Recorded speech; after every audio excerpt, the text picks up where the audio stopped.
আসসালামু আলাইকুম রহমতুল্লাহি ওবরকাতু। প্রিয় দর্শক, আমরা প্রত্যেকেই কি জানি পৃথিবীর ইতিহাসে সর্বকালের সর্বশ্রেষ্ঠ দুইজন জ্ঞানী ব্যক্তিকে আজকের আলোচনায় উল্লেখ করব। পৃথিবীর ইতিহাসে সর্বকালের সর্বশ্রেষ্ঠ দুইজন জ্ঞানী ব্যক্তির নাম। প্রথমজন হলেন আল্লাহর নবী হজরত খিজির আলাইহিস সালাম।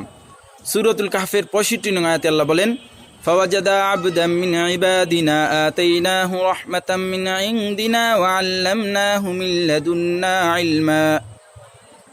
আমি খিদিরকে আমার পক্ষ থেকে ইলম এবং রহমত দুটোই দিয়েছি। আর দ্বিতীয়জন হলেন আমাদের সকলের প্রিয় নবী, বিশ্বনবী হজরত মুহাম্মদ সাল্লাল্লাহু আলাইহি ওয়াসাল্লাম। সূরাতুল জুমার 2 আয়াতে আল্লাহ বলেন, ওয়া ইউআল্লিমুহুল কিতাবা ওয়াল হিকমা। আমি আপনাকে পৃথিবীতে পাঠিয়েছি, আপনি পুরো বিশ্ববাসীকে হিকমত এবং কিতাব দুটোই শিক্ষা দিবেন। এছাড়াও আমাদের বিশ্বনবী নিজেই বলেন, বুইসতু মুআল্লিমান, আমি পুরো পৃথিবীবাসীর জন্য শিক্ষক হয়ে